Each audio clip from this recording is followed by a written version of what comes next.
Hey, aloha everybody, my name is Winston Wong. I'm from Kaimuki. Thank you for having me here in Molokai. It's my first time. I feel very privileged to speak and share my mana'o with you all. I hope it helps. Today I'd like to talk about the Ahamoku system and collaborative governance. The Ahamoku system specifically is set up under state law, so it falls under that title. But specifically I'd like to talk about the implications for the Aha Kiole system and the Aha over here in Molokai and how it affects that. So when I refer to Ahamoku, it's more about the state law, but just know that we're talking about it in the perspective of the Aha Kiole o Molokai. Okay? So we're going to start off first with the history of the Aha Councils, and after that we're going to follow up by what the Aha Councils are according to state law. And finally after that we're going to fall into collaborative governance and talk about, under collaborative governance, how can we use this to be a better mouthpiece, to be a better sort of representation for the people. Now, starting off with the Aha Councils, we look at this principle that follows from this statement from Kumujanka Imikawa. And it says, "There's no man familiar with fishing, lest he fishes and becomes an expert. There's no man familiar with the soil, lest he plants and becomes an expert. And there is no man familiar with ho'ola, lest he be trained as a kahuna and becomes an expert at it." Now, the very principle of this is that you can't be an expert at something without having done it in the past before. So when we look at this principle and we apply it to self-governance, or what we like to call collaborative governance, it all comes down to a fundamental principle of taking the knowledge that we have and applying it towards the decisions that we have to make.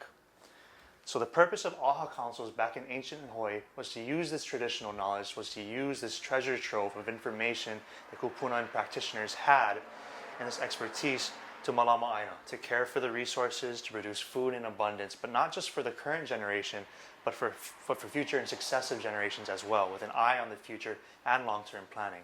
All of this was found by Kumujanka Imikawa and was also furthered in research by Dr. Kavika Winter, who works on Kauai. So all of this information comes from them, and we like to just sort of roll it out and provide a framework for the Aha Kiole o Molokai to follow and hopefully give them something, give you all something, so we can reach the optimal level of success and the optimal level of efficiency and effectiveness. So we look at the etymology, we look at the history of the Aha Council, Aha Kiole. We like to look at the word itself. Aha comes from the word aho, or coming from the Olona shrub when they used to weave it together to create cordage or rope. So weaving these strands together to create something stronger, the Hawaiians likened it to this aha concept, this concept of we bring everything together and we weave it together. It makes us stronger. It makes it a bigger, more efficient piece, a better piece to use. So taking this, we also look at Kiole. We look at the large schools of pua and the fish fingerlings that surrounded the coastline in mass. And Molokai's councils that were the Aha Kiole, that were the original concepts for this idea, were called Aha Kiole. So these were the people's councils. These were a way of governance that followed the people's logic, the people's thoughts, and the people's ideas, which is something that we seem to have gotten away with current governance. When we look at the current system of governance, a lot of times we have centralized government where positions are made up top by people who have either no knowledge or no consequences and aren't invested in the decisions that they're making. This system of governance with the Aha Councils gets back to the bottom-up approach, where we look at the people who are affected by decisions, and they're the ones who are able to offer their mana'o and able to actually try to make these decisions. So looking at the holistic problem solving in ancient Aha Councils, they have an approach, and this is all furthered by Kumujanka Imikawa and Dr. Kavika Winter. We identify first the problem or issue that we find, and the second is that we critically examine potential solutions, including the potential effects upon the aina using 8 resource realms. Now these 8 resource realms will be talked into in another slide, so I'm not going to go into it right now. The third step that we look at is how we implement a solution that we find using these resource realms with 3 considerations. The first of which is looking at the ancestral past, so looking at also the spiritual and the historical importance of the places that we like to make decisions about. Second of which is we address the needs of the present. We look at who the people are who will be affected by it, what they need, what the needs of the people, what the needs of whoever the shareholder or the stakeholders are. And third and finally, we set up future generations. We come back to this concept of aina momona and sustainability. So we have something that we can look at, and we cannot just say that we're providing for right now, but when we look at future generations, they'll have something that we can leave to them. So the resource realms aren't just looking at natural resources in a physical way, in a physical manner. These 8 resource realms described by Dr. Kavika Winter go further into depth into a further type of consideration that a lot of times we look at with environmental statements today. They look at, like for instance, the Moana Nui Akea looks at the sea. It looks at a resource that we all know, that we all can place a sort of tangible idea on. However, looking further down, we look at Papahelelona, which is the knowledge and intellect. It's a valuable resource to be respected, maintained, and managed properly. So we look at knowledge and intellect, and we look at also the resources of the land. We look at the resources of the kai, the sea. We look at everything as a total, as a whole. In addition to this, we also look at ke'ihi'ihi, the elements that maintain the sanctity and the sacredness of places, something that Western governance often cannot even comprehend or take into account when they're making these decisions. So we look at all of these we look at all of these realms, we look at these resources that we have, and we try to make decisions with this in full consideration so that everything is respected. We can respect our past, we can respect our present, and in addition, we can be in a better place as we move towards the future. So going into the future, we also like to look at Kahakai Pepeao. So we look at where the high tide is to where the lepo, where the soil starts. And this is also a splash zone where crab, limu, opihi are found, the sea cliffs along the edge of the sea, which is especially important in coastal communities. We look at Mauka, the point where the soil starts at the top of the mountain. So this includes a lot of the land that we have here. Also Namulivai, freshwater, as we went over in Jeff's presentation, the water resources that we have on any of these islands are critical to the abundance, to any idea of Aina Momona. Also Kalevalani, the land, the air, the sky, we have to keep our air clean, we have to keep it pure. We have to look at any type of air pollution that we have. We also have to look at, the animals and the creatures that use this, the birds, the insects. Also Kanaka Honua, natural resources that are important to sustain people, agriculture, food resources, especially on an island like Molokai where the community draws from subsistence farming. This is especially important, and it's critical for people when they start thinking about what resources are most important to them. So moving to the third step of this, we look at how to implement solutions with 3 considerations. And the first of which is to honor the ancestral past, something that modern Western governance can't even take into account. It can't even begin to comprehend the importance of it in decision-making processes. So when we look at the traditional Hawaiian sense of decision-making and holistic problem-solving, we have to look at the ancestral past, why places are important, who was here, who initially walked here, what are the stories behind these places. So this type of knowledge comes into full display and comes into full consideration when we think of the aha concept. The second of which is we address the needs of the present. So we look at who is in the present situation, who is needing at the moment, who is needing water, who is needing additional land, who is needing additional funding, whatever it may be. There's always needs for the present. So the present has to also be considered, but it can be considered in an equal manner, not just overlooking the ancestral past and looking at the future. Finally, we move on to the third point, which is setting up future generations. So looking at future generations, we have to think about what's going to be the best situation for them. How are we going to leave this place, this community, in a better place than which we came into it? So looking at all 3 of these considerations, we like to make a conscious decision, we like to make a conscious effort to solve problems, not just attacking in by saying, okay, we're going to try and go after this and there might be problems later on we can address. We have to look at every single situation and try to come to a consensus on it. So with this knowledge in mind, I'd like to talk about now what the aha moku system is, or what the aha kiole are under state law. Now they're founded under Act 288, although it initially came under Act 212. Act 212 initially brought into deliberation the aha moku system, how they were supposed to implement it, how they were supposed to think about it. But Act 288 is the actual law that implemented it to HRS, to Hawaii Revised Statutes, to state law. So the background of all of this was that in Act 288, the legislature realized that Hawaii has suffered extensive changes to the Native Hawaiian culture, language, values, and land tenure system, resulting in the following.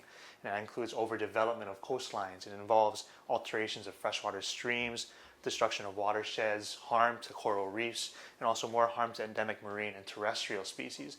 This is all in law. This has all been determined by the legislature. This isn't something that we have to argue. It's been settled as a matter of Hawaii law, and it should be there to warn us that this is why we need a system of holistic problem solving. This is why the aha moku system or the aha Kiole should exist.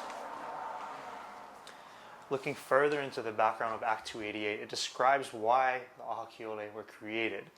Now, Act 288 recognized the value of cultural practitioners through a number of puvalu that took place, and they all brought together cultural practitioners, policymakers, educators, kupuna. They all decided to come together to talk about how to enhance sustainability, subsistence, and self-sufficiency, all of which are very important for communities like Molokai. Now, the first puvalu ikahi took place August 15, 17, 2006, and it initially began talking about how Hawaiians were supposed to bring together their mana'o, their knowledge about how the environment worked, their knowledge about the sea, the land, the water systems, and how they interacted with each other, and how there needed to be a composition of these traditional practices. The second of these, Puvalu Elua, that took place on November 8, 2006, brought together educators and administrators and other people in the community that said that these ideas and these concepts are really good, but we need to educate people with them. We need to implement them within educational systems such as public, private, charter, and Hawaiian immersion schools. The third of these Puvalu Ekolu, took place December 19 and 20th, 2006. And this third one brought together, more importantly, policymakers and people from the state who talked about there needs to be something done in legislature, there needs to be something done through a statutory form to implement this sort of AHA system, a way that we can integrate this knowledge that we have, this one-stop shop for all of this practitioner knowledge, and apply it to decisions that we'll be making that affect people. After this, from 2006 to 2007, 3 more puvalu were convened, and they gathered even more information on Hawaiian resources managers. They integrated mana'o from everybody, including farmers, fishers, environmentalists, educators, organizers, agencies, and the government itself. So all of these came together, and that culminated with Act 212, which was signed into law in 2007. So after Act 212 was signed, which decided that we need to deliberate and we need to find a system of how to implement the aha moku system, Act 288 was passed in 2012, and that finally began the process of creating it and actually finding a statewide use for it. So looking at the aha moku system, we all wonder, what is it? What does the law actually say about it? So according to the law, according to the bill, according to Act 288 itself, aha moku system is a land, water, and ocean system of best practices that is based upon indigenous resource management practices of ahupua'a and moku, or regional boundaries. So all of this comes together in this sentence. This is what they're supposed to be. This is what they're supposed to do. The goal of bringing the AHA councils together was to find methods of sustaining, protecting, and keeping the natural balance among ecosystems existing within the 8 Hawaiian Islands. And this was after recognizing in the previous slide all the wrongs and all the harms that are being done to the island and being done to the people that live on the island. So in order to do this, we had to give the AHA moku, or the AHA councils, some sort of authority. They had to give them some sort of power under state law. And that power is communication. This communication comes in the form of an advisory capacity to the chairperson of the Board of Land and Natural Resources. And the important focus of this system was to bring regional concerns, again, thinking from collaborative governance, from bottom-up thinking, bringing regional concerns from island communities forward to the Department of Land and Natural Resources so that issues can be addressed if needed, and if needed, they can be mitigated. So again, bringing issues from the bottom up, from the people who are affected by them, giving them a mouthpiece, a sort of avenue to address these concerns is all what this is about. It's all about giving people not the authority to go up and talk to the chairperson of the Board of Land and Natural Resources. So with Act 288 in mind, we come to this idea of collaborative governance, which is a fairly modern concept. Collaborative governance, like we said, from the bottom up in layman's terms, brings public and private stakeholders together in collective forums with public agencies to engage in consensus-oriented decision-making. Now this sentence is really important because it describes the entire essence of collaborative governance. Public and private stakeholders. So the public will include the government, the people making decisions, the people giving permits, the people rezoning land, the people talking about how we're going to use water. And also we look at private stakeholders. Who are the people living on the land? Who are the people who are going to have to deal with these decisions being made? Together we bring them into collective forums with the agencies who are charged with making the decisions to make a consensus, to try and approach something that we can agree on, something that we can if not all agree on, at least understand why we're doing it. So collaborative governance stresses 6 important criteria. We're going to lay them out. The first of which is a forum initiated by public agencies or institutions. Now this is why the AHA exists. It's a public institution, it's established by state law, and it is funded by the public. So because of all of these things, it's set up by the state so we can try and use it, right? So the second criteria that we need is participants in the forum that include non-state actors. And this is where we often get detracted from current governance, which only has politicians and people involved in politics making decisions. In order for collaborative governance to work, we need non-state actors. We need people who aren't always involved in the government. We need people who might otherwise be just working at their normal jobs, who don't have the time for governance, but need to put their input, need to have their input heard, and need to have some sort of say in the decision, because it does affect them. Third, we go to participants who engage directly in decision making and are not merely consulted by a public agency. So again, this is a two-way street of collaborative governance. Collaborative governance isn't just the public state actors setting up something and saying, okay, we invite you to come talk about it, people coming to talk about it and then not being heard. They're not merely being consulted and saying, okay, we heard what you said and that's nice and all, but we're going to still do this, aside from what you said, What we're talking about is a two-way street where people making the decisions listen to the input from the non-state actors and they actually consider what they're saying before going forward and making decisions. Fourth, we look at the forum being formally organized and meeting collectively. A lot of the times this takes a lot of effort.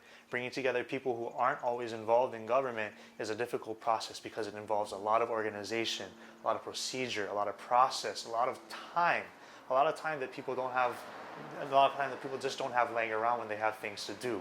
So the fourth part is about making sure that the people who are non-state actors, when they come into a public forum, when they come to talk about their things, that they're listened to and also they're recorded. They're noted down and there's a record for people to say that, oh, they did come and talk to us. They did say something about it. There is a record. The community does care, and it has to be organized to a point where people who look at it say, something is really going on here. This is what they talked about, and there's actually substantial material here that we can use. Fifth, we look at the forum aiming to make decisions by consensus, which is really difficult because people will always disagree no matter what. You're never going to have 100% of people moving forward in the same direction. It's impossible. But at the same time, we strive to have consensus, even if we know it's not achieved in practice. And by doing this, it's easier said than done, right? But in order to do this, what we need to do is have each other understand what we're thinking. We don't always go into a debate. We don't always go into a public forum looking to convince people that we're right and they're wrong. But we look at it saying that, how can I understand you? How can you understand me? And how can we find these common grounds where we can go forward? And instead of just fighting over this, it's either my way or the highway, we look to find something that we can agree on and try to move forward with that in mind so we can get something actually done. The sixth and final criteria that we look at with collaborative governance is that the collaboration is, the focus of it all is on public policy. It's on public policy or public management. And this isn't just a restrictive definition of creating laws. It's not just about, the law says that you can't drive 55 in this road. It's a very narrow view of how we're looking at it. We want to look at collaborative governance as issuing statements, issuing policy. The government as a representation of our values. So the AHA councils, when they make decisions, it's not just going to be, we think the law should be this. It's that, we think that the factors of Native Hawaiian culture, traditional and customary rights, we have to think about our kupuna. We have to think about these values instead in a broader policy, not just looking at the letter of the law or what's written down in the charter of a county or something.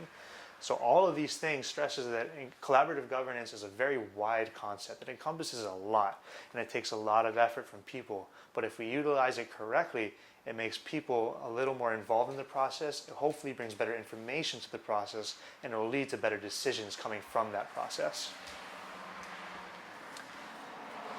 Now in corporate and collaborative governance, we like to have this thing called the ladder of participation.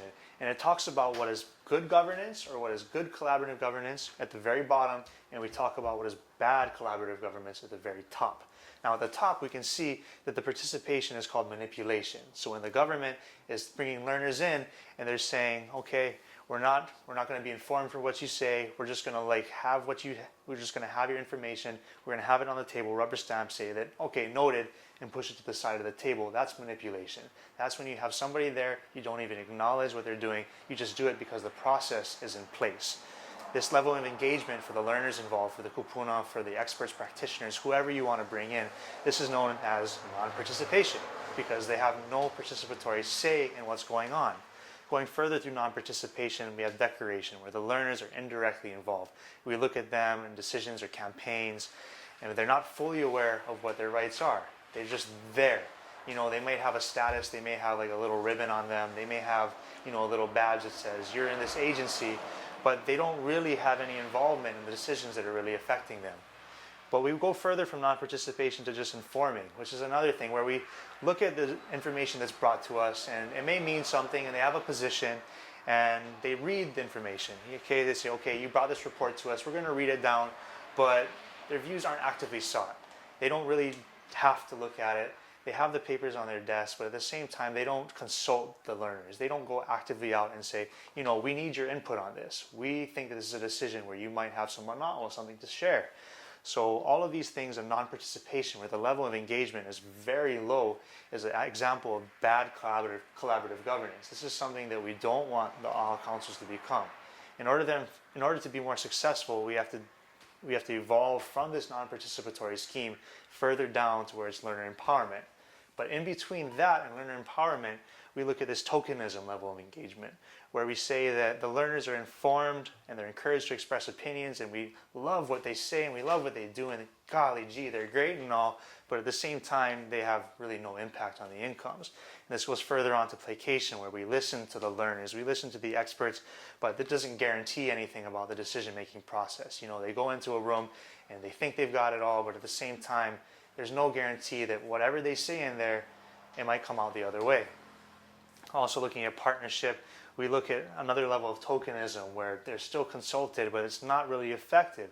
They're consulted and informed, but the outcomes are the result of negotiations between the people inside. The learners aren't actively involved in this negotiation process. So they're listened to, but at the same time, once it comes time to make the decisions, they shut the doors and say, okay, you Paul, go home already. So that's not what we want from the AHA councils. We want to go further down to where we have delegated power and learner control, which is exactly what we want with bottom-up governance. Delegated power is where the staff inform the agenda for action, but learners are given responsibility. They're actually given power for managing aspects and initiatives and programs and things that staff manage. And this is called learner empowerment. This is where the people who learn, the people who have the knowledge and the know-how are actually empowered to make the decisions that affect them. Going further on to learner control, it's not just delegations that they have. It's not just like overseeing staff. They actually have responsibility for management of issues. So they have direct say without consulting a bureaucratic system. They have direct authority to say, this is the change that we want. This is the change that we need. After consulting our own council, after consulting our own body of people, we're ready to make this decision with our own informed base. So looking at collaborative governance, it's not all, strawberries and dreams. There's always good things about it, but at the same time, we haven't found out a way for it to be perfect. There's a human element in it, and this is why we have to look at both aspects of collaborative governance. The first of which is all the pros. We're trying to sell you on this. We're trying to tell you this is a good thing, right? So for the AHA councils, we look at collaborative governance, and yes, this can be a very good thing. It may be cheaper and quicker than litigation. A lot of time, litigation for a lot of Native Hawaiian issues took place over the case of decades before the final decision was ultimately issued. This took a lot of time from people. It took a lot of funding. It took a lot of lawyers' fees. It took a lot of traveling back and forth between courthouses and homes. This is something a lot of times people can't afford. So the hope is that collaborative governance, if we have people making decisions as a process, that we can finish things hopefully within a year or 2 years, which is still a long time, but a lot less than the decades that some complex litigation would have taken. Second of which is we look at a greater fulfillment for the community from public discussion.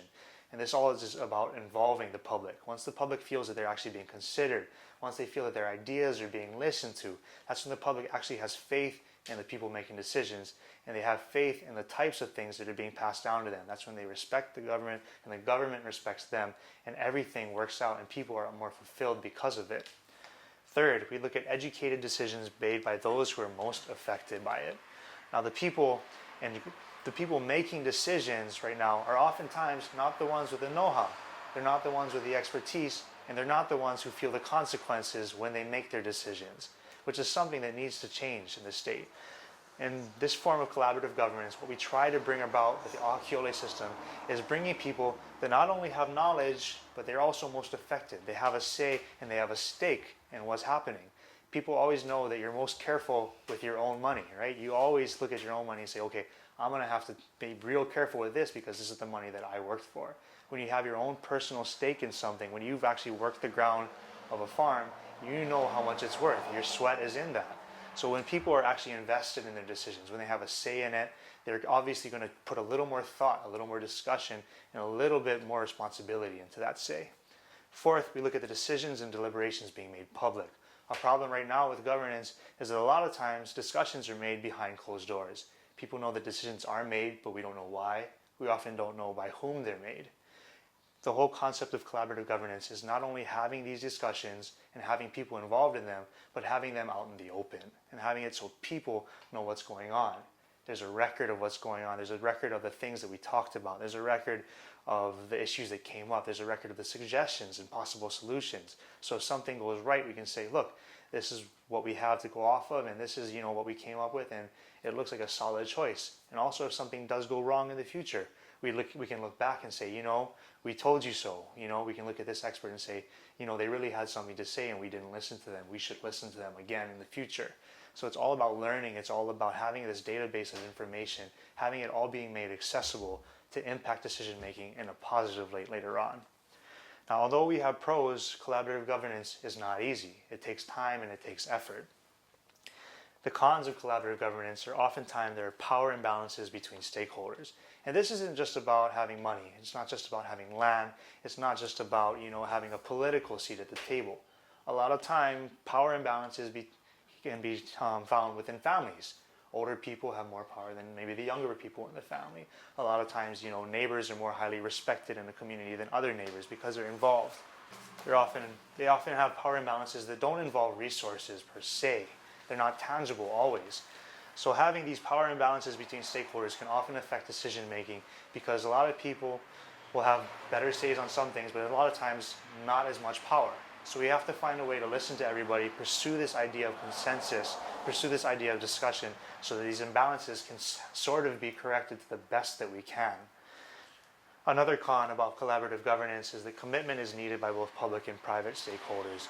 The government and the private people involved will need to put a lot of time, a lot of effort, a lot of real blood, sweat, and tears into this process in order for it to work. That not only goes towards testifying, it not only goes towards meetings, but it goes towards keeping it organized, keeping notes, keeping minutes, talking to people, searching for people who have answers, trying to bring people in when they might not want to come in, trying to bring people and involve them in this process. It all takes a lot of commitment and effort, and it's not something that's easy, but it's something that hopefully can be worthwhile if it's pursued. Third, we look at another con. Decisions may still be made contrary to suggestions of stakeholders. And we talked about this in the previous ladder of engagement on how, you can show up with the best argument in the world. You can say, Mom, Dad, I want to go out on a date tonight. I did my chores. I washed the cars. I weeded the yard. I did everything you wanted me to do. And I got straight A's in school. And Mom and Dad still say, no, you're not going out tonight. So sometimes it's tough. Tough things happen and you can't be discouraged by it. A con of life is some things that things are happening contrary to what we want them to be. So when we look at collaborative governance, we look at this con. We have to keep it in mind when we go forward, saying that, a lot of times when we put in this effort, when we put in the commitment that is said to be needed, that it not always works out. Sometimes, we have to have the fortitude to say that this didn't come out the way we wanted it to, but that shouldn't discourage us from pursuing this means further on in the future. Indigenous resource management practices with Western management practices in each moku, identifying a comprehensive set of indigenous practice for natural resource management, fostering the understanding and practical use of Native Hawaiian resource knowledge, methodology, and expertise, sustaining the state's marine land, cultural and agricultural and natural resources, providing community education and fostering cultural awareness on the benefits of this system, fostering protection and conservation of the state's natural resources, and also developing an administrative structure that oversees the entire system, the ahamoku system of the state. Now, looking at it from the lens of the aha Kiole or Molokai, and looking at it from this lens of the island, we can obviously integrate the practices that involve natural resource management. We can obviously involve it with education. We can involve it with the decisions that are being made on this island. Statewide, the program is still sort of in its infancy. It's still trying to find itself. So it remains to be seen, how that will come about, how we can actually have an administrative structure that oversees the entire program. But for this island itself, the aha Kiole system certainly has a say, and it certainly has a sort of power that it can use in order to effectuate positive change. So according to the law, if you remember from the previous slides, the aha are allowed to advise the chairperson of the Board of Land and Natural Resources. So looking at the Department of Land and Natural Resources, I picked out these areas of interest, and these sort of divisions of the DLNR which can affect the community and which the decisions are being made that might be important. So when you look at the Aquatic Resources Division that issues fishing licenses, for instance, when you look at the Boating and Ocean Recreation, which monitors the harbors, when you look at Conservation and Coastal Lands, which looks at overseeing the beach and marine lands, you look at Conservation and Resources Enforcement, which is the police power of the department, the Forestry and Wildlife, which issues hunting permits, and the Historic Preservation Division, which will hopefully take into account the ancestral and historical importance of these places. All of these divisions are places where the aha Kiole can have a mouthpiece into. They have a direct line to contact the chairperson of the Board of Land and Natural Resources and advise them. So using this mouthpiece, using this power of communication, it's especially important that the people here are notified that this is an avenue that you can pursue. I'm sure we don't know how effective compared to protests, compared to other types of testimony, compared to all of the other types of civic engagement that you have here. But coupled with all of it, it's another tool in the tool belt for you to use going forward.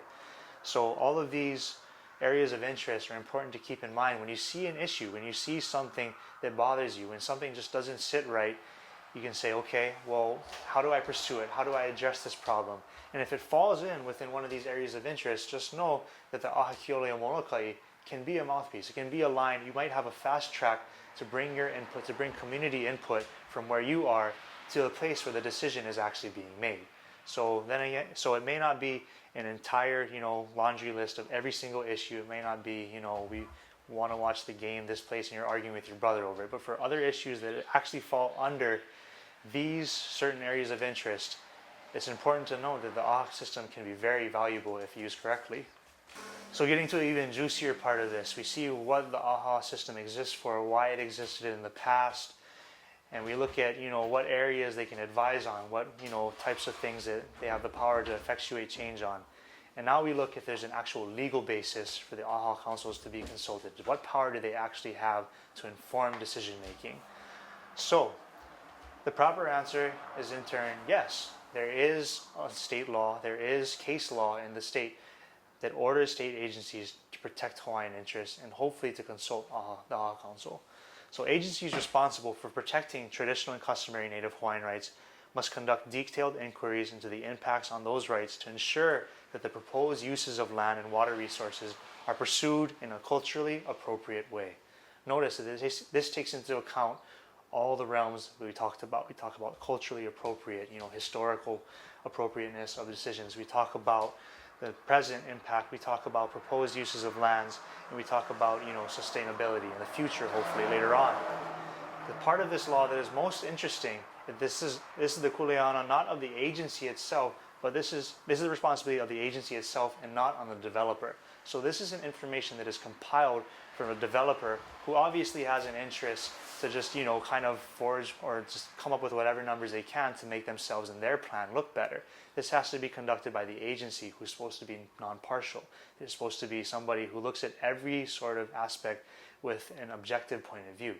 So because this is the responsibility of the agency, it imposes a great duty on those making decisions to actually look at what they're doing and not just rubber stamp a report or a sustainability report that was pushed across by the developer who wants something to be done.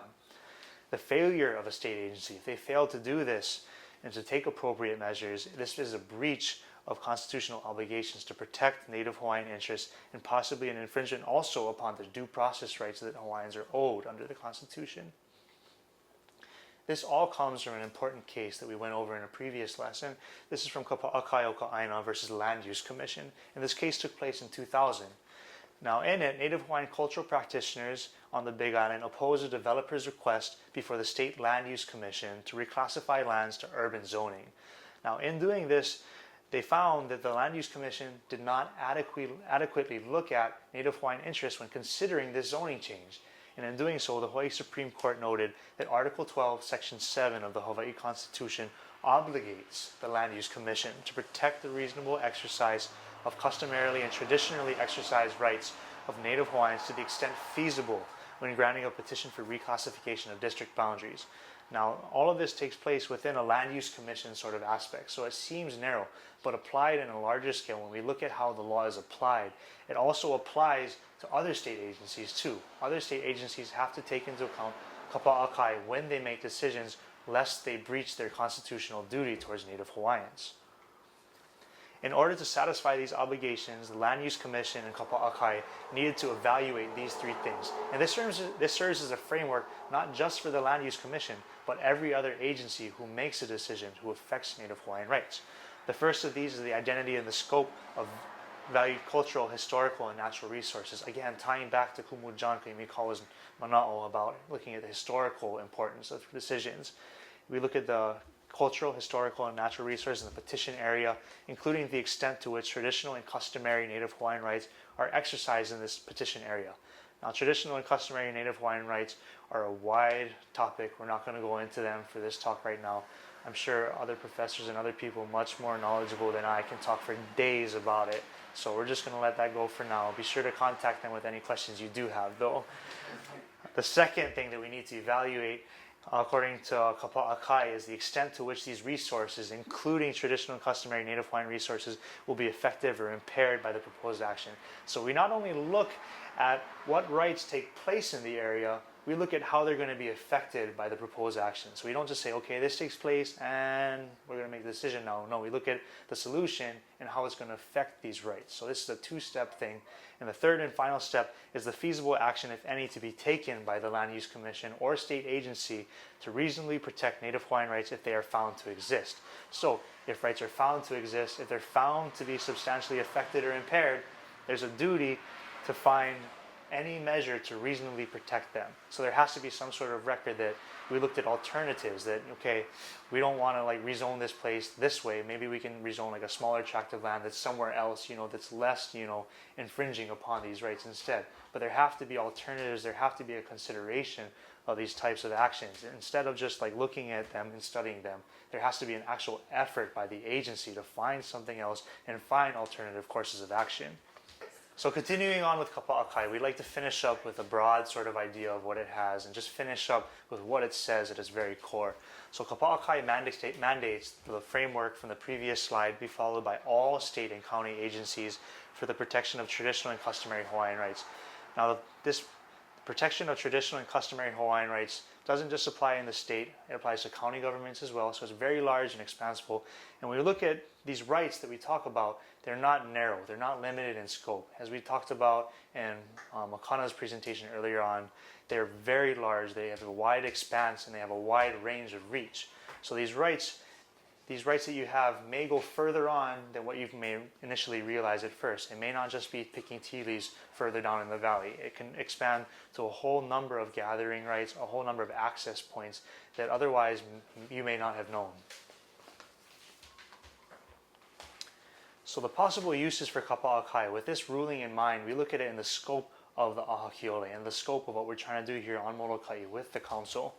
And the statewide AMAC, which is the ahamoku system for the entire state, with direction from the local councils, can utilize its traditional knowledge and expertise according to law to provide advisories or guidance documents to the DLNR in its multiple divisions. This doesn't preclude the council on Molokai from doing its own sort of advisories or guidance documents as well.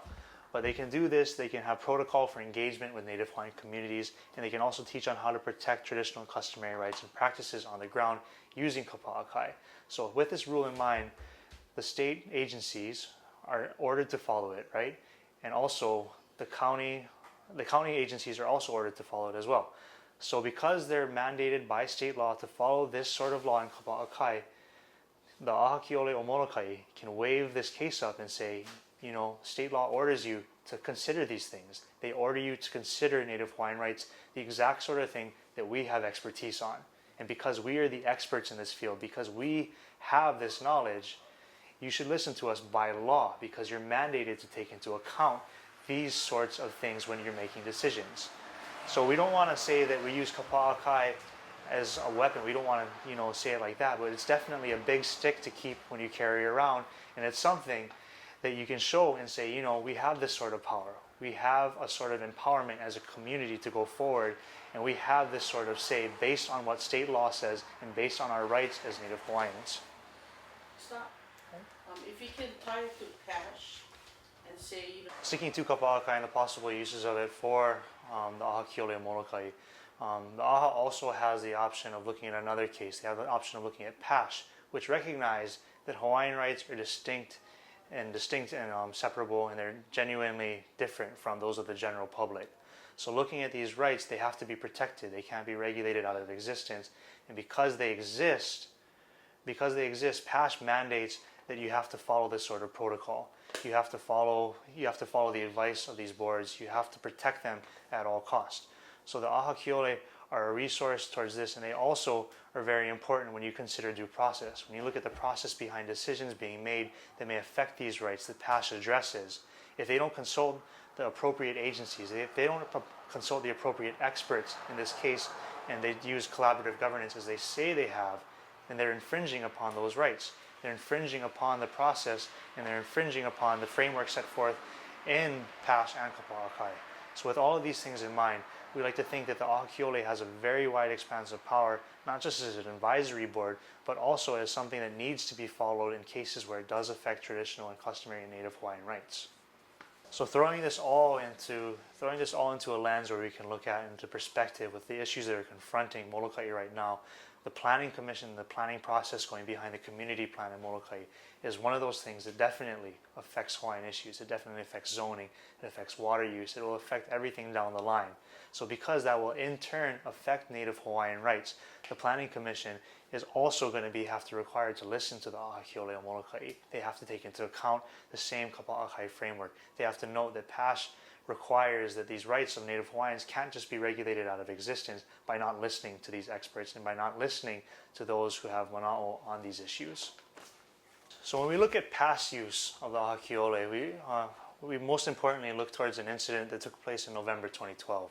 And it was confrontational. It was an issue where the public and the community in Molokai was opposed to the cruise ships being harbored at Kaunakakai Pier. So when all of this was taking place, there was a lot of emotions running high, there was a lot of confrontation, and it may have been a very adversarial process. But at the same time, when all of this was taking place, the Aha Kiole was able to be involved.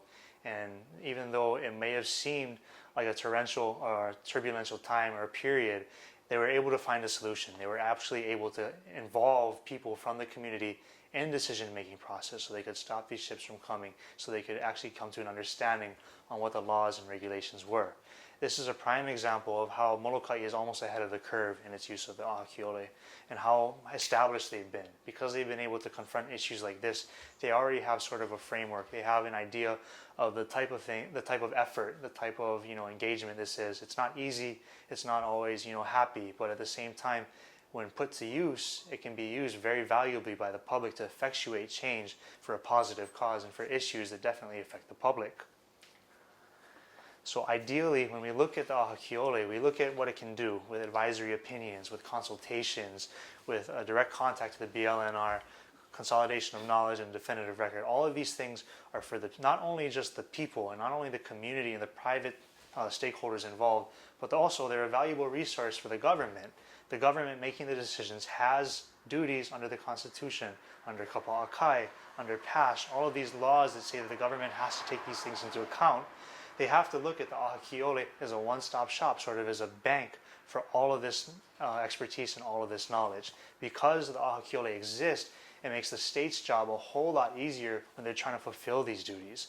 So the Aha Kiole is not just a tool for the people so they can be heard, but it's also a tool for the state to use when they're making decisions so they can be in compliance with the laws that we have in the state. So just going a little bit further into detail with the type of use that we can kind of foresee from the Aha Kiole, ideally, we look at the advisory opinions, which are mandated, which are mandated. An annual report has to be made with suggestions for every AHA council based on Act 288.